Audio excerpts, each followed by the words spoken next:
Om Sahana Vavatu Sahanau Bhunaktu Sahaviryam Karavavahai Tejasvinavadhitamastu ma vidvishavahai. Om Shanti Shanti Shanti. Om Purnamadav Purnamidam Purnat Purnamudachyate Purnasya Purnamadaya Purnamevavashishyate. Om Shanti Shanti Shanti.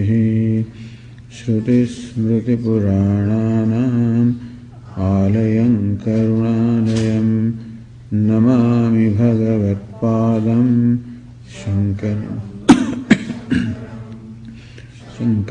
Shankaracharyam Keshavam Badarayanam Sutra Bhashya Krutau Vande Bhagavantau Punah Punah Ishvaro Gururatmeti Murti Bheda Vibhagine Vyomavad-vyapta dehaya Dakshinamurtaye namaha.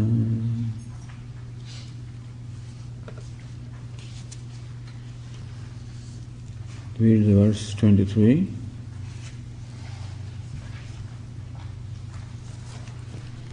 Tam vidya dukkha sanyoga vyogam yoga sanyitam.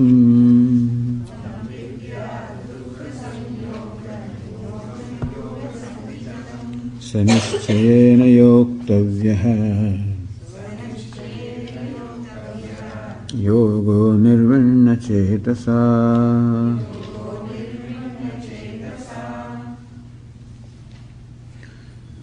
Yoga Sangitam, here Arjuna, what is known as yoga, tam vidyat, know that to be dukkha sanyoga vyogam. Really what is known as yoga is nothing but vyoga, disassociation, dukkha sanyoga, from the association with pain or sorrow. As we discussed yesterday, that a human being is born ignorant of his true nature, knowledge of the true nature, and therefore takes himself to be quite contrary to what he is. And therefore, one who is in fact limitless in nature takes himself to be limited. One who is ever free in nature takes himself to be bound. And thus, I take myself to be limited, a bound person. This is how I perceive myself. And this perception about myself comes on account of taking what I am not, namely the body-mind complex, as the self.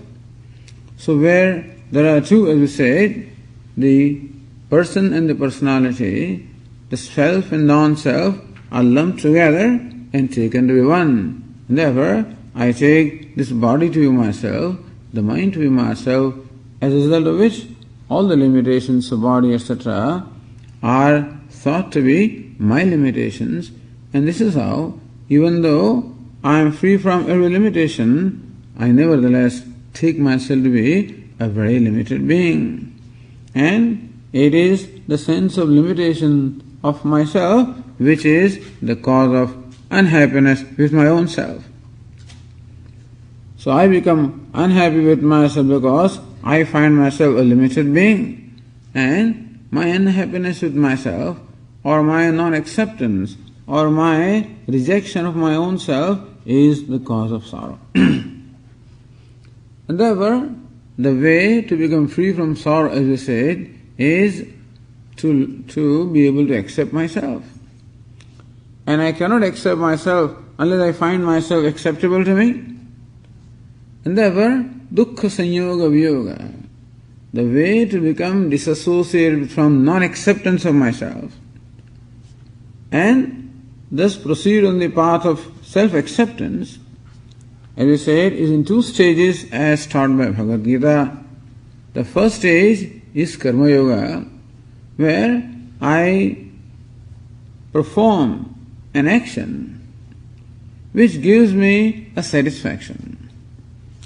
And the action gives me satisfaction when that action is performed in keeping with the values.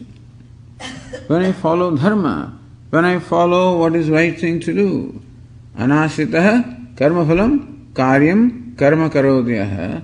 Whenever I am able to perform an action, I am able to do what is right thing to do, without an expectation or without a consideration for what the personal reward is.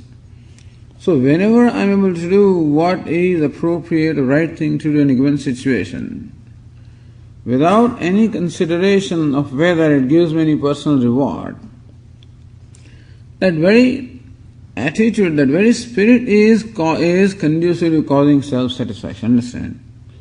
What gives me what you may call job satisfaction is, of course, having done a good job and I feel proud about myself. That's one thing. Or as Lord Krishna explains, performing that action, do a good job, of course, that's good. But if that job or that action is performed as an offering, when I recognize that, I become an instrument in contributing to somebody's comfort or happiness. So whenever I see myself as an instrument in contributing some comfort or some happiness to somebody, when I become the cause of somebody's happiness with what I do, that is the most conducive to gain a satisfaction about myself. So the satisfaction that comes by being able to give something, do something, offer something, serve somebody is a great satisfaction which is conducive to my self-esteem and self-worth. Thus basically life of karma yoga is nothing but helping myself. Because every time an action is performed in the spirit of yoga, in the spirit of making an offering, at the same time, without any calculation or consideration for what the personal reward will be, then that action is very conducive to discovering a satisfaction about myself. And this is what it is. What causes sorrow in my heart is primarily a dissatisfaction with myself or a non-acceptance of myself, whereas performing action in the spirit of yoga, as Lord Krishna teaches, is very conducive to discovering a self-worth and satisfaction in myself. So this becomes the first stage of disassociation from the association with pain, because association with pain is of the nature of, as I said, self-dissatisfaction or self-non-acceptance. And then the second stage, of course, is when my mind becomes reasonably comfortable with myself. When I reasonably become free from inner conflict, which arises from my not accepting myself.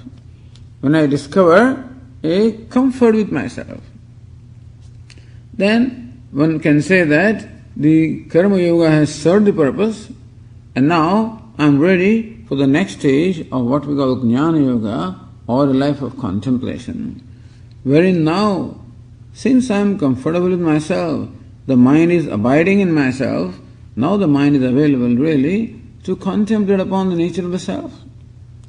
Then the mind is now ready to be able to listen to the scriptures and deliberate upon what the scriptures say, to discover the fact that, in fact, happiness or freedom is my nature. And with dhyana yoga, to gain an abidance in that is the ultimate in the disassociation with the pain.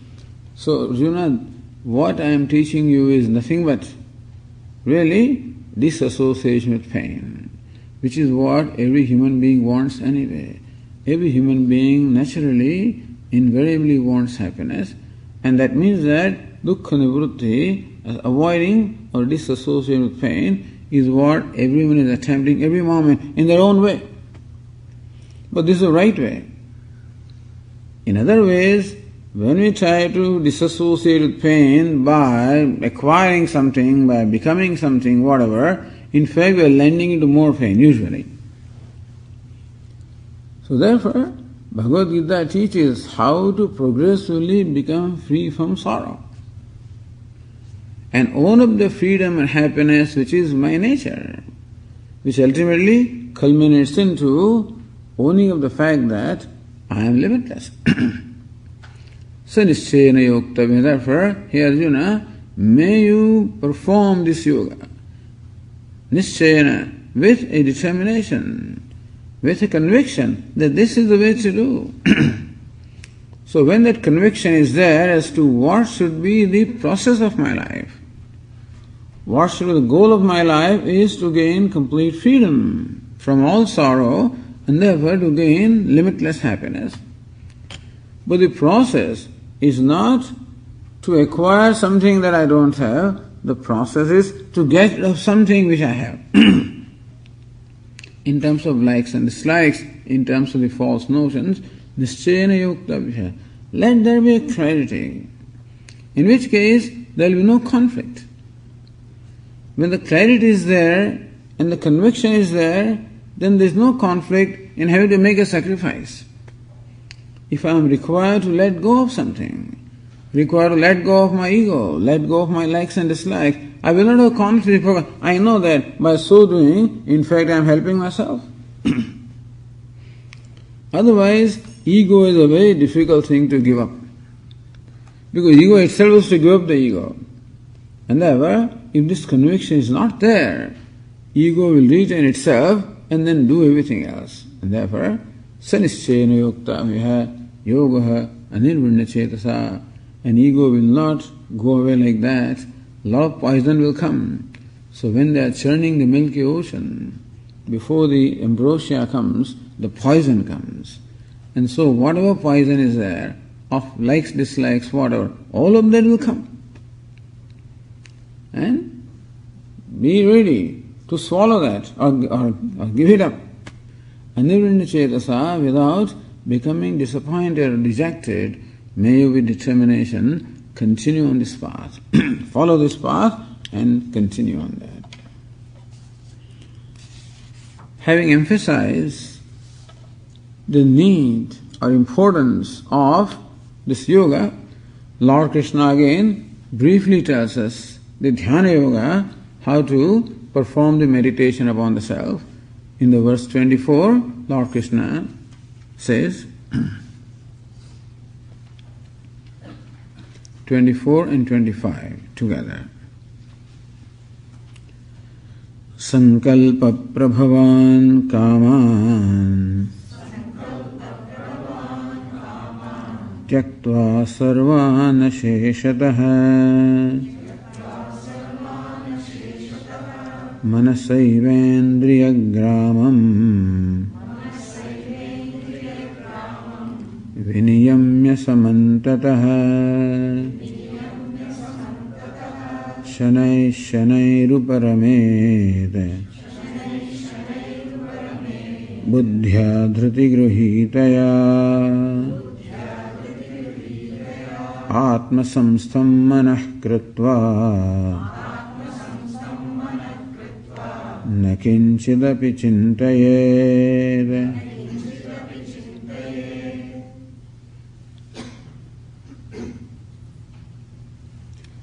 Again, briefly describing the preparation for meditation upon the self, Lord Krishna says, first of all, make your mind quiet. Disturb from the mind the factors, remove from the mind the disturbing factors. So, first he said, Sankalpa prabhavan kaman tyaktva sarvan asheshatah. Sarvan kaman asheshatah tyaktva. Give up all the desires to begin with. So give up all the desires, give up all the raga dveshas, give up anything that is disturbing the mind. When you start meditation, close your eyes. If the mind is tranquil right away, then nothing is to be done. Meaning, no further preparation is required. But if you find that the mind is not quite tranquil, it's not quiet, then we have to make it quiet. What is it that typically disturbs the mind? Lord Krishna identifies that entity as kama, as desire, which also can be understood as raga and dvesha, likes and dislikes. So it is likes and dislikes. It is the various impulses that we have. It can be also, it also includes anger, also includes frustration, jealousy, resentment, whatever. All of these are also included in raga dvesha. If any of these things come up when you are ready to meditate, you find that the mind is disturbed, or the mind is not quite available for me to meditate, then we have to first of all remove those factors which disturb the mind. And Lord Krishna identifies those factors as raga and dvesha. And so, all the various disturbing impulses can be reduced to these two, raga and dvesha. So Lord Krishna says, first of all, make the mind free from raga dveshas. As we say, that this is an appointment with myself. This meditation upon self is an appointment with myself. And therefore, I give up all the agenda. There is nothing, there is no appointment with anybody else right now. There is no agenda right now. The only agenda is to be with myself. At this time, I have no duties, no responsibilities. At this time, I am not performing any roles. All the roles are given up. I am required to perform various roles during the whole day when I am interacting with the world. A man may be a father or a son or a brother or a colleague or a boss or a superior or a subordinate or whatever. During the day, so many roles. A woman also has to perform similarly a number of roles. And each role has its own demands, and therefore the mind is engaged in fulfilling those demands and performing these roles. Right now, all the roles are dropped. I have no role to perform. I am not a mother, nor father, neither husband, nor wife. I am none of those things. I am a simple person, that's what I am. Having no role to play. It's like an actor going to a green room and dropping all the costumes. So also, I drop all the costumes. And I remain what I truly am, namely a simple conscious person. Because it is not the father who is meditating or not the mother who is meditating. If during meditation also I retain those identifications, and sometimes strong identifications may not go, but therefore so whenever mind comes up with any question, any thought, any concern, the concern will always be with somebody playing the role. All the concerns are about the role. What will happen to my son? What will happen to my husband? What will happen to my wife? What will happen to my this? Any kind of thing. So any concerns that we have are only because of the various roles that we play. And the concerns will go when all the roles also are dropped. Right now, I have no responsibility. I am not to fulfill anybody's demands. I don't have to prove myself.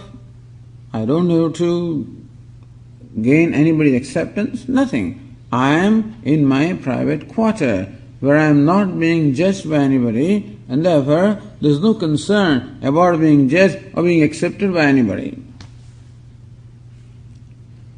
Kaivalya Upanishad says, Atyashramastha.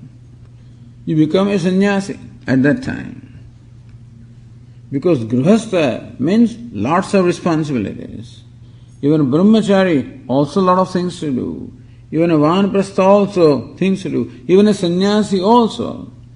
If you have taken sannyasa by ritual or by the ceremony, then there also various duties are there. Atyashramas. I don't belong to any ashrama. I am not a brahmachari, nor a grihastha, nor a vanaprastha, nor a sannyasi. I am nothing. And therefore, no duties. Moment any kind of an identification is, there is always a duty. I am not a Brahmana, not a Kshatriya, nothing, because everybody has duties to perform. I am not father nor mother, nothing, because they also have to perform duties. I am none of those things. And therefore, the duties and demands associated with those roles, they don't belong to me. So I am not accountable. I am not answerable. I don't have to fulfill any demands. Which is true. You just reduce yourself to a simple person that you are, because that is our real identity. Others are all the various roles that we perform because we are required to perform, but truly what each one of us is nothing but a simple person. And Swamiji says, hey, this person is your wife only with reference to you. She's not wife all the time, she's wife only with reference to you. She's a person, basically. And wife to you, mother to the child, but basically a simple person. So become a simple person. No roles, no duties, no responsibilities, no agenda. Also, nirasha, become free from all expectations and desires. Remind the mind, hey mind, there is nothing to be achieved. The only agenda is to be with myself. And the self is what? Self, in fact, is limitless. Self is Brahman. So limitlessness is my nature. And therefore, this is an appointment with myself. There is nothing to be achieved, nothing to be accomplished. Calm down, because the mind has tension. What will happen? Will I be successful? There is no success here. Give up all that ideas. You're not doing something to become successful, etc. Give up that idea. This is orientation. Whenever I do something, I must be successful. And with meditation, all kinds of ideas are there. Some new experience must come. Nothing has to happen.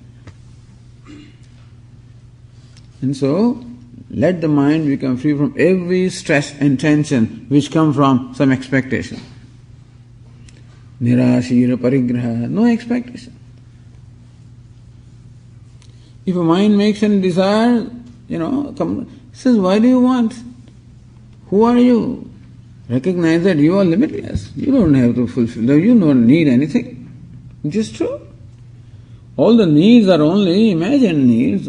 Only needs arise because I take myself to be an inadequate person. But that is a false notion. I am not an inadequate person. I know no lack, no want. And therefore, I don't need anything. So this is how all the various two things can disturb. Either because the mind thinks that it needs something, then we remind the mind that, hey, you are what you want to be, and therefore any need is all illegitimate. All requirements are illegitimate because you don't need anything. You are like the ocean, you are full and complete, and therefore there is no need anything. You don't need anything. If there are concerns about duties, there is no role to play. Yada hinendriyartheshu na karmasu anushajyate. Lord Krishna said earlier, who is the yoga arudha? Who is the person who is prepared for meditation upon the self is the one in whom there is no desire to enjoy any object and there is no pressure of performing any duty. So this is internal pressure. External pressures are there. You can always go to a solid place of solitude and thus become free from external disturbances. But then the internal disturbance, the internal pressures are there of doing this and doing that, and calm down. So make the mind free from all internal pressures because there is no need to have any pressure. Sankalpa prabhavan kaman tyaktva sarvan asheshatah. And therefore, making the mind completely free from any of these factors, disturbing factors that arise from a sense of duty or a sense of need or a sense of accomplishment, this mind becomes calm.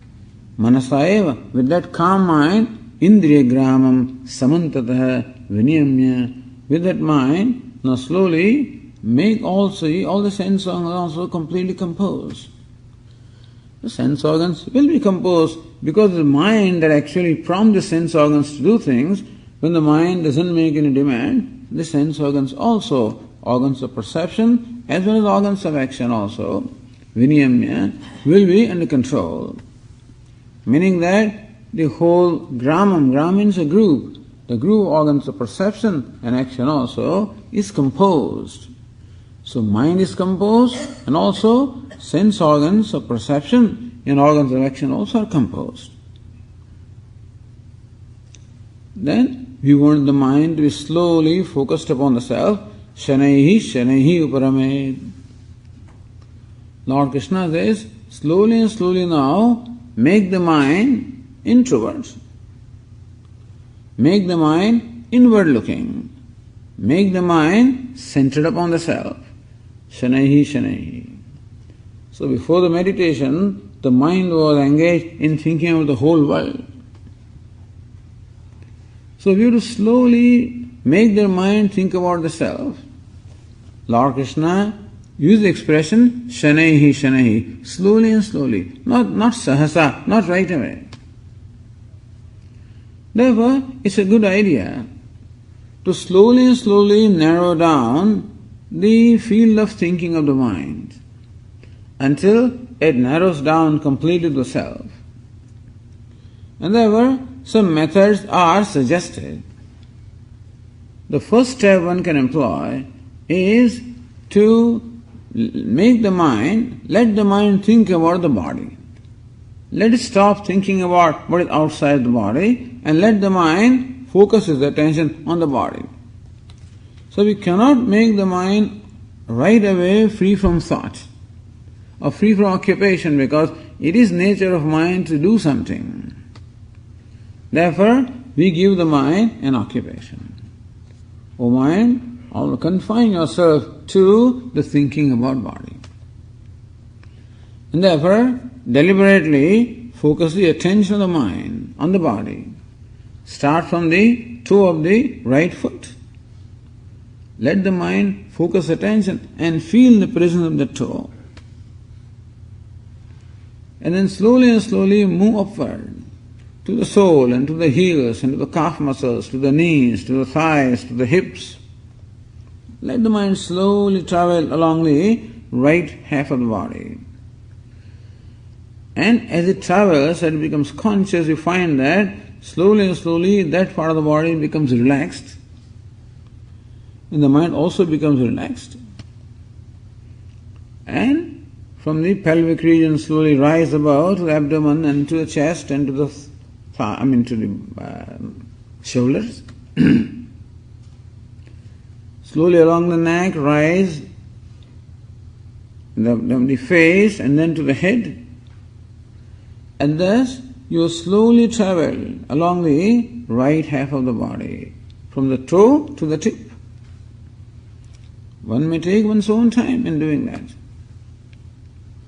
There is nothing, no hurry, and nothing is to be finished here. Let there be adequate time available. Don't say that I have 17 minutes to do that because that's difficult. If something is waiting after 17 minutes, then that's what the mind will think of. It looks like, 10 minutes gone. So let the mind be free that there is nothing waiting after I finish my meditation that I have to catch a bus or something like that. If that kind of a demand is, the mind will not relax. Or that I have to finish this in a certain time, again mind will not be relaxed. There are all the time available. And so that mind is no problem in taking its own time, as I said, to mentally massaging the body. Then from the tip, slowly come down the left side of the body, all the way up to the toe.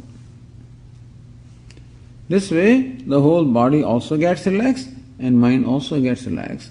Mind also gets a certain occupation to do. Except that so far it was thinking about the whole world and now its field of thought is confined to the body. When that is done, next give the mind another occupation, a little subtler occupation with a more limited field and let the mind observe the breathing. Without interfering the breathing process, let the mind observe the movement of air, exhalation and inhalation that is taking place. Let the mind pay attention to the tip of the nose and observe the inhalation, exhalation. Again quietly, in a relaxed manner, with no hurry, with nothing to accomplish. And you'll find that the breathing also becomes quiet, mind also becomes quiet. Then thirdly, you the mind, yet subtle occupation. Further narrow the field of the mind. Now you can start repeating a name or a mantra, japa. Om Namah Shivaya, Om Namah Shivaya, Om Namah Shivaya, Om Namah Shivaya. Mind still is an occupation. But you can see, at every stage, slowly the field of mind is becoming narrower and narrower and narrower. Or whatever mantra, whatever name you like, let the mind repeat that with devotion. It will become further relaxed, further quiet. And then finally, having done this, so this is a prayerful meditation.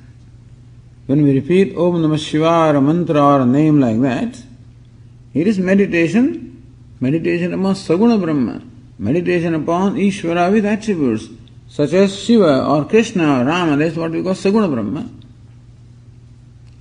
It becomes prayerful meditation, still involving the meditator, the devotee, and what he's meditating upon. Then finally, now, you can shift the attention from the mantra to the one who is aware of the mantra. Om Namah Shivaya, Om Namah Shivaya, Om Namah Shivaya is being chanted.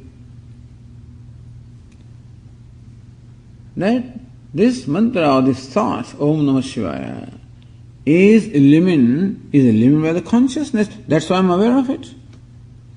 The fact that I'm aware of the thought means that the thought is being illuminated, thought is shining in the consciousness, thought is being illuminated by the conscious awareness, and therefore, from the thought, may I shift my attention to that because of which the thought is seen or the thought is known, and so, therefore, the thought also becomes a gateway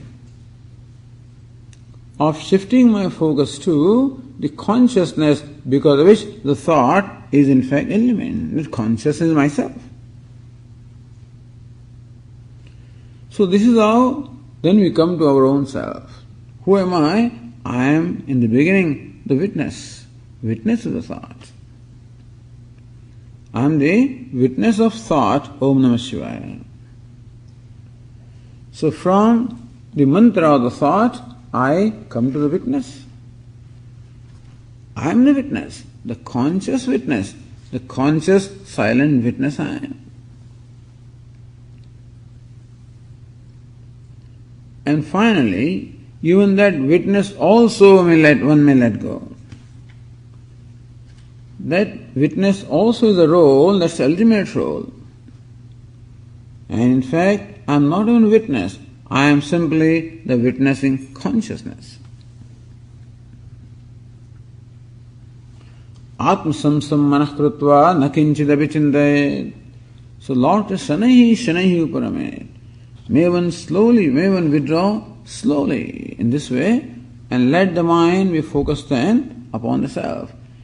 Now, mind's focusing upon the self is somewhat different from the mind's focusing upon a mantra or a thought. When we say that the mind is focusing upon the self, it is not that the self stands apart from the mind. In that way the focus is mind becoming the self. Mind not focusing upon self as different from itself, but the mind is resolving to self, just as a wave resolving into water, or an ornament resolving into gold, and so also mind resolving into consciousness because consciousness or self is the true nature of the mind. This is where the teaching comes to our aid. That who am I? I am in fact consciousness is my true nature. And therefore there is no need also to retain the status of a witness. And so witness also is let go. And the witness resolves into what we call the witnessing consciousness, just consciousness. Atma sammanah krutva. Appreciating the fact that consciousness is my nature, or limitlessness is my nature, existence is my nature, silence is my nature. Na kinchit api chintayet. Just remain in that appreciation and don't bring any other thought. Nothing further is to be thought. Atma samsam, making the mind abiding in the self. What is meant by mind abiding in the self is mind resolving into self. In this case, knowing is becoming. So knowing and becoming is all one. Therefore, knowing the self is becoming the self. Knowing Satchidananda is becoming Satchidananda. Atma nirdvayat Atma nishtata. Ramana Maharshi says that because Atma is non-dual, because self is non-dual, meaning that the knower-known knowledge, this kind of duality is not there, that also resolves, and therefore Atma nishtata, knowing myself is nothing but just remaining myself, being myself. So Lord Krishna says, this is how may you meditate, may you see the nature of yourself. Meditation in this case is nothing but knowing or seeing or becoming. When it comes to meditating upon a form of Lord, when it comes to meditating upon a name or a form or an attribute of the Lord, then my status as a meditator is retained. When it comes to the meditation upon my own self, then the status of meditator also is not there. All there is the content of the meditator. As we said yesterday, that if you examine what is the content of the knower, the content of the knower, the known and knowledge is nothing but consciousness. And therefore, the mind is no more now has the role of a knower also, or a witness also. That role also is dropped in recognition that even witness also I am not, I am simple consciousness. So Atma samsam manah krutva na kinchit vichintayet. This is how Lord Krishna again summarizes the process of bringing the mind to one's own self and remaining as a self. Understand that meditation upon self is just remaining as a self. There, the duality of the meditator and meditated is not there. All there is simply I remaining as a self. And in that process, if you find that the mind is getting distracted, then Lord Krishna says in the verse 26, Yato yato nischarati manaschanchalamastiram tatastato niyamyaitata atmanyeva vasham nayed.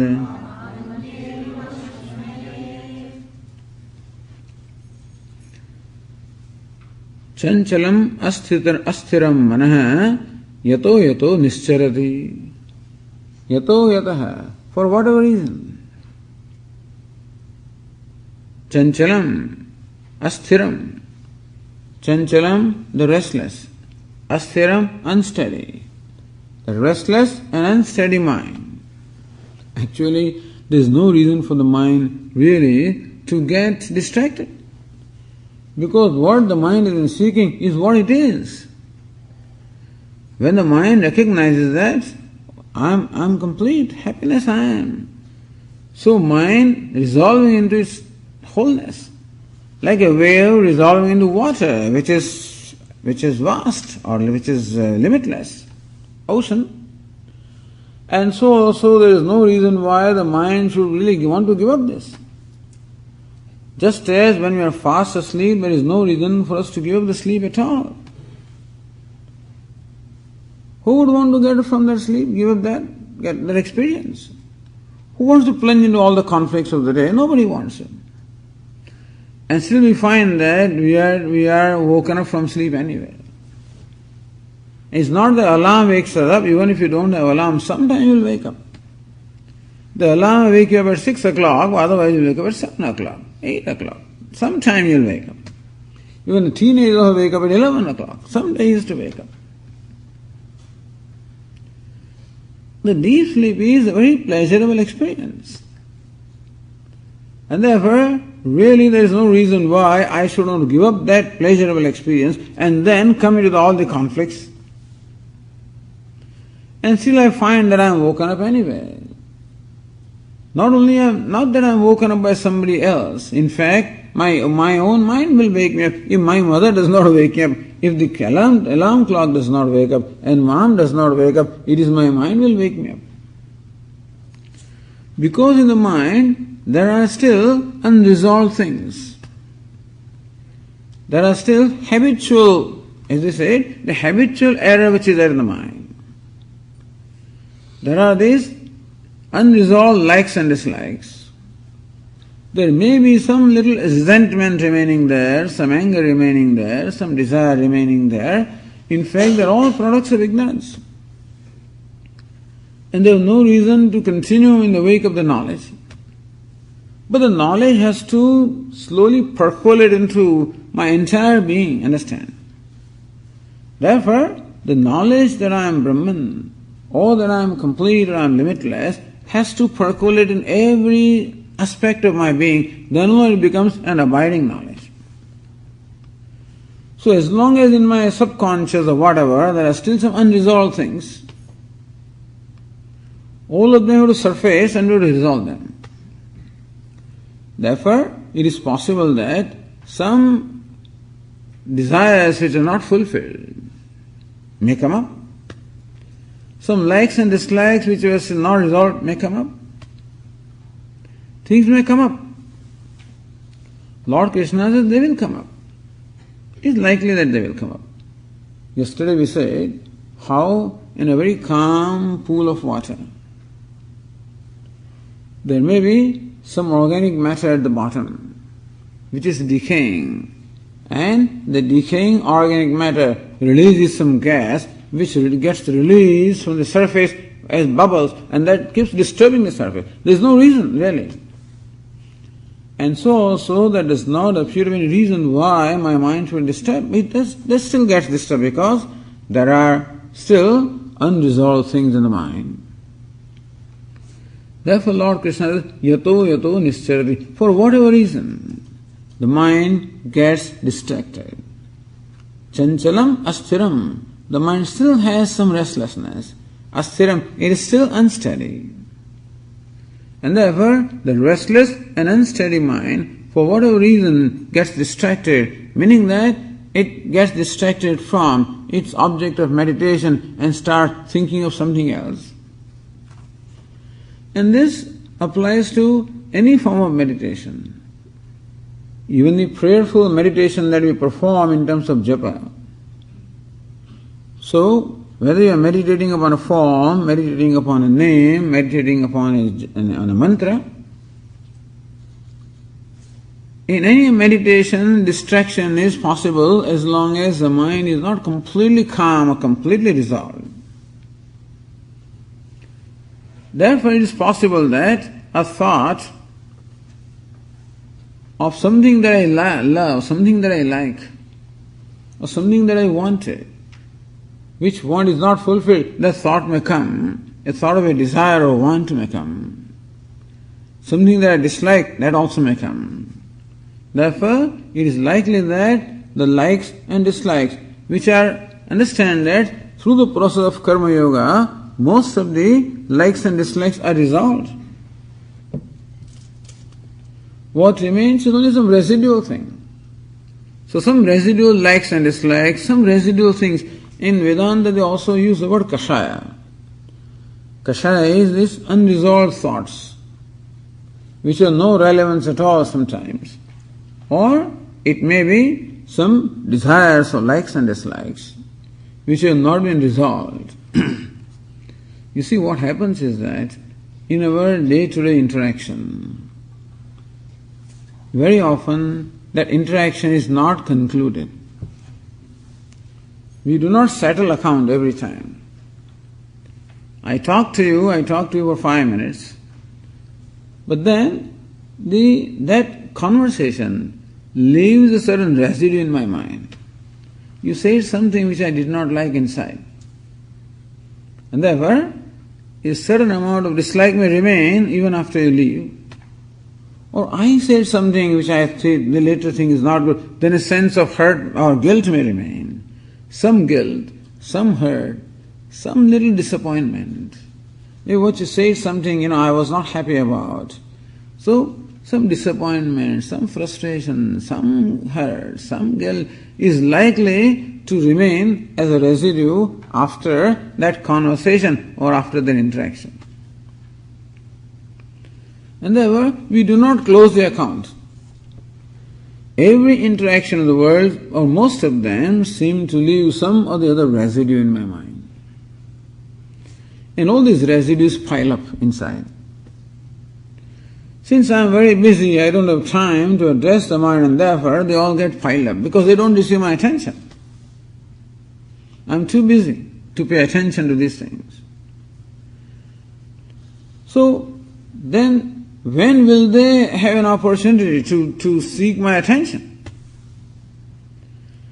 When all the elders are gathered together, they are all talking busy, the poor child does not get attention. So what will the child do? Throw some tantrums, do some screaming, or jump up and down, or dance, and entertain everybody, and draw everybody's attention.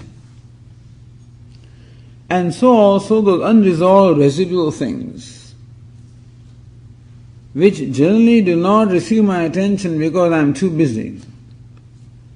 Now that I am meditating, I have nothing else to do, then they start drawing my attention. They find a good opportunity.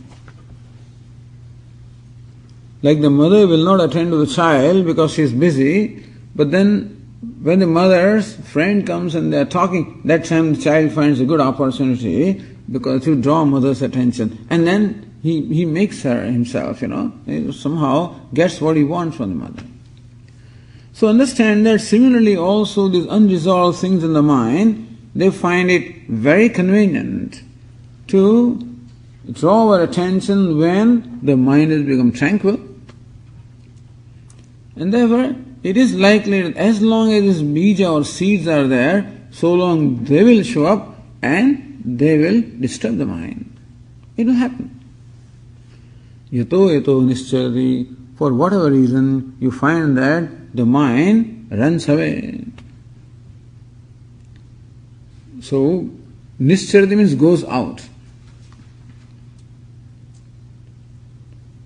Then tatas tatah niyamya, may you understand what's the reason why the mind is distracted.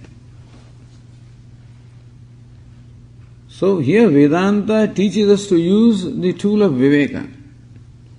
Viveka means discrimination or discernment. We cannot just pull the mind away, but there is something that is bothering the mind.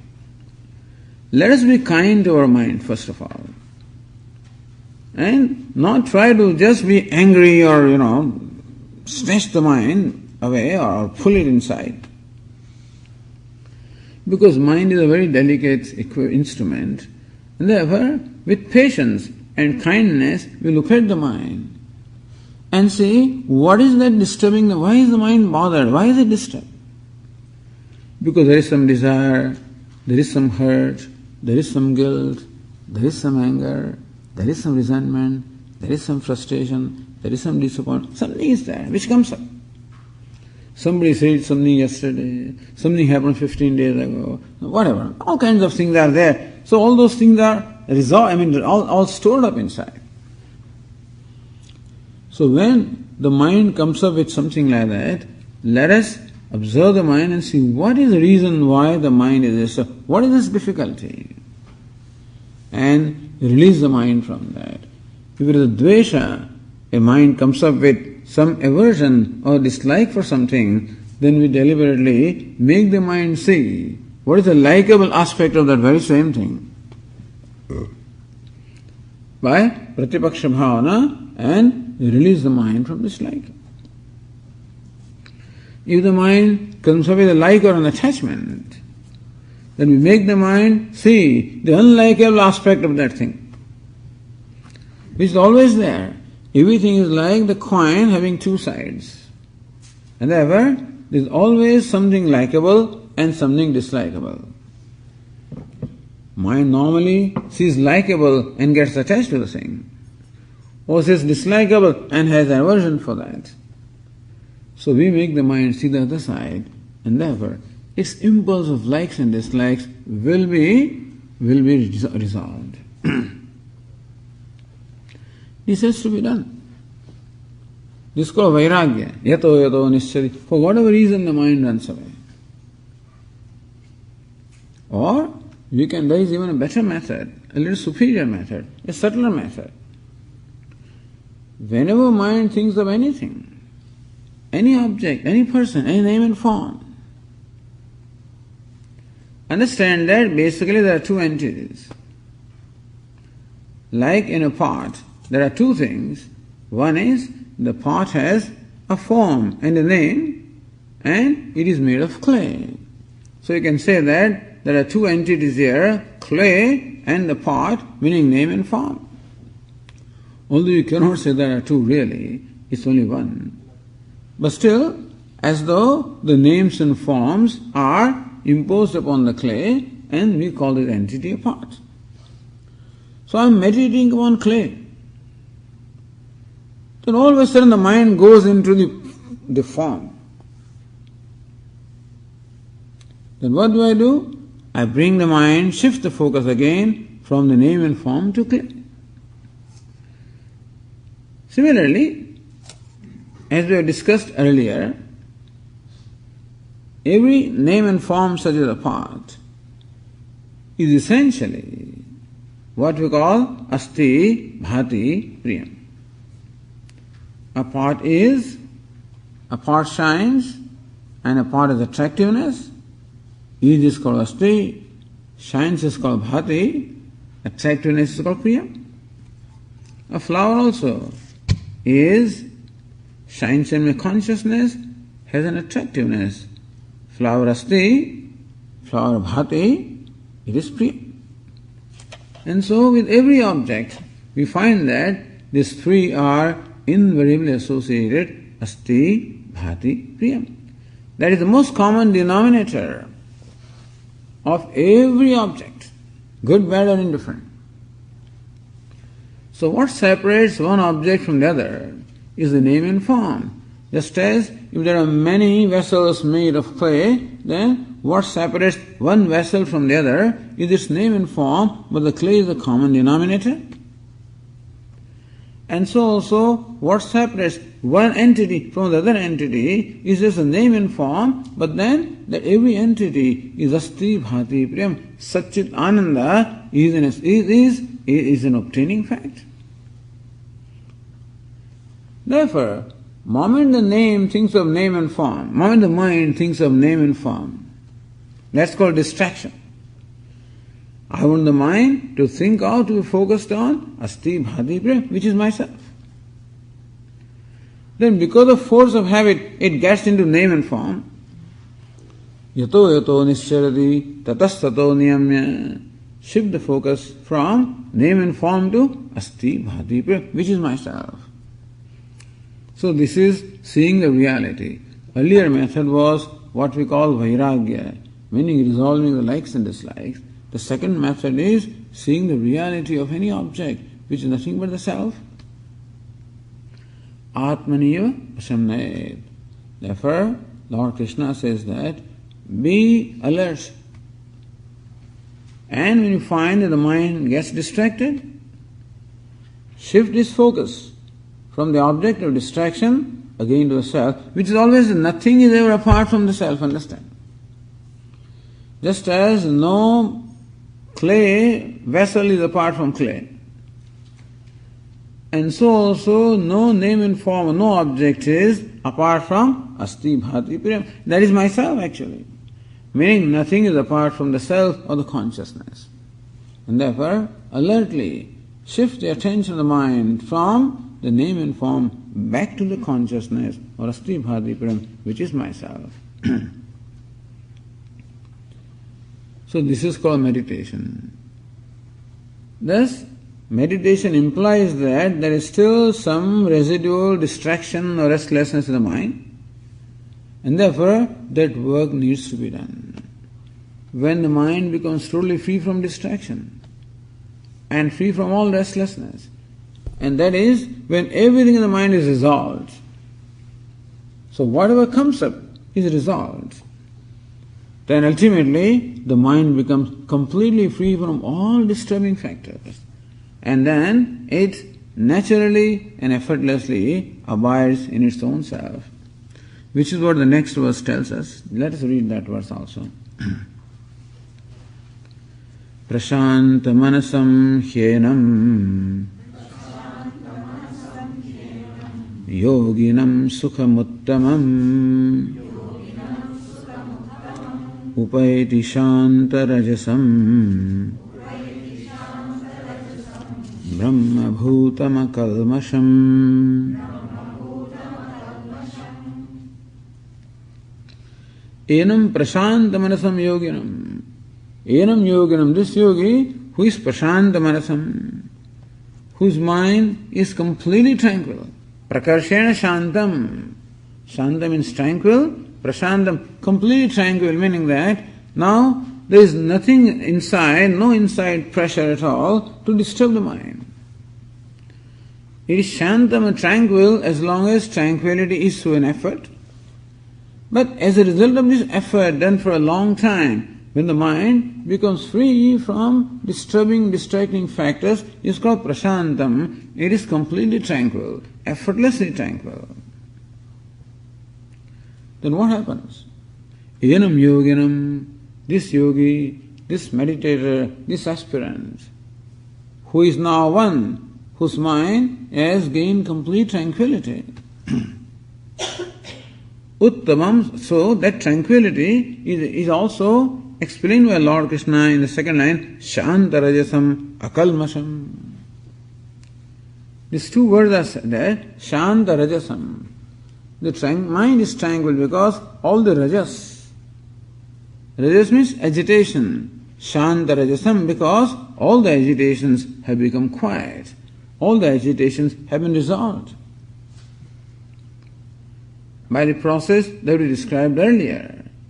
That whatever be the reason why the mind gets disturbed or distracted, release the mind from that cause of the distraction, and so the mind again comes back to itself. By that process which is done for a length of time, then all the disturbance of the mind, they are resolved. Shanta Rajasam, all the rajas. Rajas means there is restlessness. Rajas means agitation.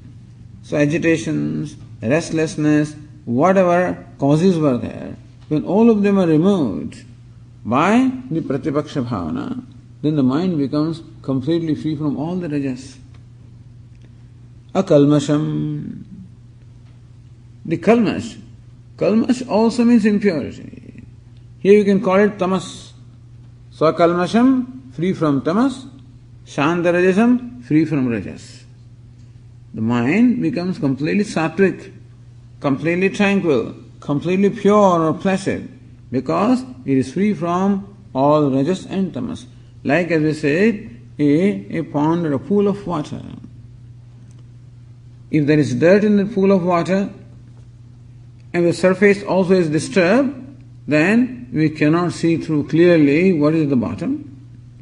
But then, when all the dirt is removed, when the surface also becomes calm, then the water becomes a transparent body and you can see through. Like when you go to Hawaii, go to certain places where the water is so transparent, you can see what is at the bottom. Because there is no dirt there and there is no disturbance there. So when mind also becomes like that, akalmasham, there is no dust, shandarajam, no superficial disturbance or agitation. So thus, in short, when the mind becomes free from rajas and tamas, it becomes prashantam, totally tranquil, transparent. And then Lord Krishna says, Uttamam sukham enam yoginam upaiti. Uttamam sukham nirtisham sukham. Sukham or happiness which is nirtisham, unsurpassable, immeasurable happiness. Enam yoginam upaiti. Immeasurable happiness, in fact, reaches this yogi. Not that the yogi goes to happiness. Happiness comes to him. In fact, happiness doesn't have to come, he is happiness. But the reason for saying that the happiness comes to him is that there is no effort involved on his part to become happy, understand? Because happiness is the nature, happiness becomes manifest, that's all you have to say. When all the clouds are removed, how the sun becomes manifest? Because sun has been shining already. And so also the sun of happiness has always been shining. This rajas, tamas, ignorance, these are the clouds that have been obstructing the manifestation of the happiness which is myself. And don't think that the yogi is happy now, he is happy already. But whatever little residual obstruction was there is also removed. And therefore, without any reservation, without any hesitation, or without any obstruction, the happiness or wholeness which is nature takes over him. Meaning that he becomes nothing but the pool of limitless happiness. Not only at that moment, as you even to the extent that these rajas tamas is reduced, to that extent you do experience happiness. You don't have to wait until then. In fact, on this path of yoga, karma yoga and dhyana yoga, every moment you gain happiness. In any moment, as I said, you do something good, then you feel good, and therefore you feel happy, so the reward is immediate. And to the extent that our mind becomes purer and purer, more and more tranquil, to that extent, effortlessly, you find yourself happy for no reason at all. And that happiness or fullness, there is a culmination.